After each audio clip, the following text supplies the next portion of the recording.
Right. And this again, especially with the connection to friends, I think will, if I can just go into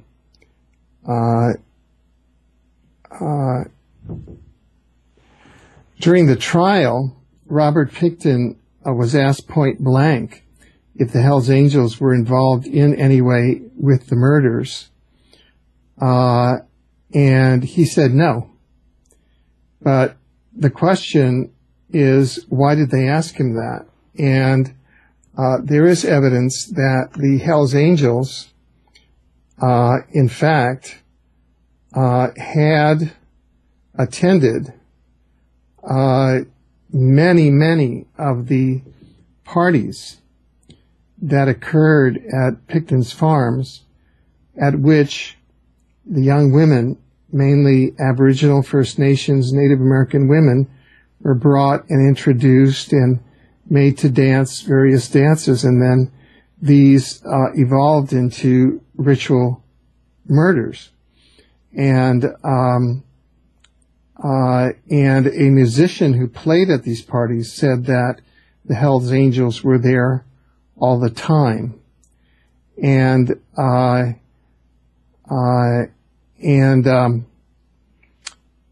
one witness then was asked if the Hells Angels ever attended parties, and he said no in court. Yet a musician who played at the parties said that Hells Angels were there all the time. So why did one witness lie and said that they weren't there? And many people attended Pickton's parties. For example, the former mayor of Port Coquitlam, Scott Young. In this MKUltra kind of world, it is known that one of the principal targets of the sort of Illuminati-driven MKUltra are the First Nations, because they own much of the mineral rights of Canada in their reserves, and are also part of the heritage that's connected to the earth, whereas the whites, except for the Queen, essentially don't own anything. So they've been especially targeted by the arm of the Throne of England that owns 26% of the planet, and especially through CSIS. And I've spoken to a former CSIS woman who worked at CSIS, who said that in the CSIS libraries, by far the most extensive collection of CSIS research materials is on the Canadian Aboriginal and First Nations communities, so that they can be targeted. And in terms of blood ritual sacrifice, the blood drinking, or the blood sacrifice aimed at the First Nations of Canada, such that the New World Order and the Throne of England can, through the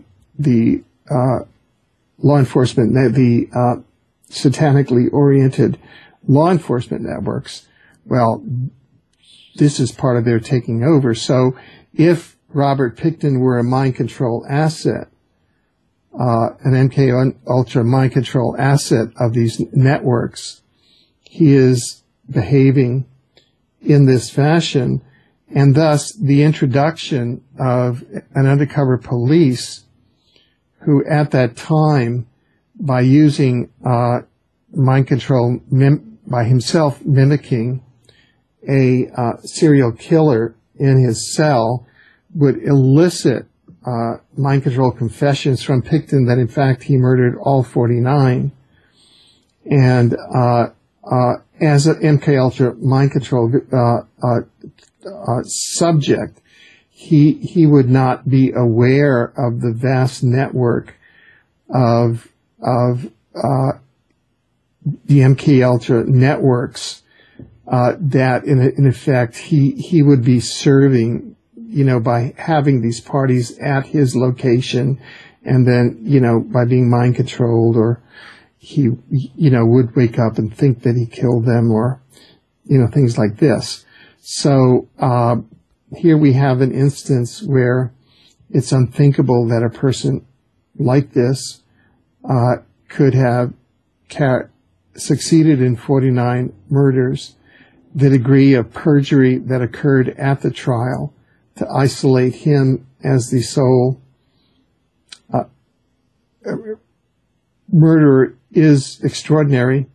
If we look at the Hells Angels, who were frequently at his party, it is well known, for example, that the Hells Angels shook down all of the private marijuana growers in British Columbia and took over their marijuana growing, and are now exporting marijuana to the BC marijuana to the United States, with the formerly private marijuana growers now on a wage slaves to the Hells Angels, and the Hells Angels doing so in an informal arrangement with the CIA in the United States.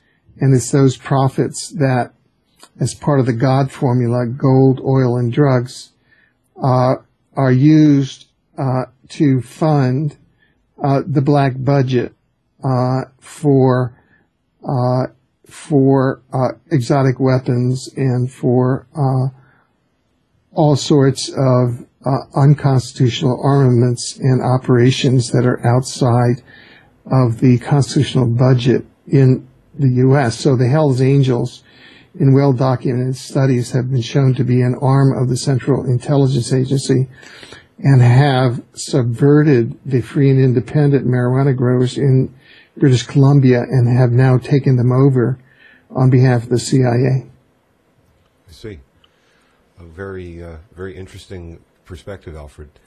Let's continue through our transcript and see. We had one more message from Robert Pickton, and then I also wanted to just talk about the Pickton material in light of other research and investigations that I had participated in over the years, and the similarities, the pervasiveness of these messages, I think reinforcing your comments about pervasive organization and operation and indoctrination of individuals that's active, and undermining the security of our society.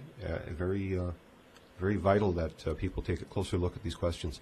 Here is more from the Pickton jailhouse interview. The boy says, they beat the piss out of me. And he said, if I get caught with the stuff that I stole in one day, I'll be hanging to the barn upside down. He says, right on tape. He says, I'm coming back right now to testify. No shit. This audio, Pickton was talking about an interview with a police officer where he found the officer was threatening him. And when I played that backwards, I could hear Robert Pickton say the words, "Innocent blood for the demon, our sacrifice."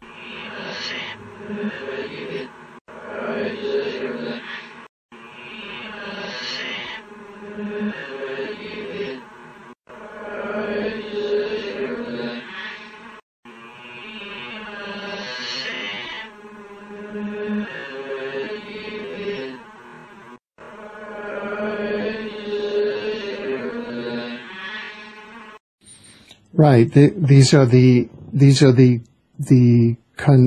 consistent themes, and innocent blood for the demon could be actually MK Ultra memes that have been introduced into Robert Pickton in the course of making him an MK Ultra controlled mind control asset of these networks that operate and that target Aboriginal women. There have been many documented cases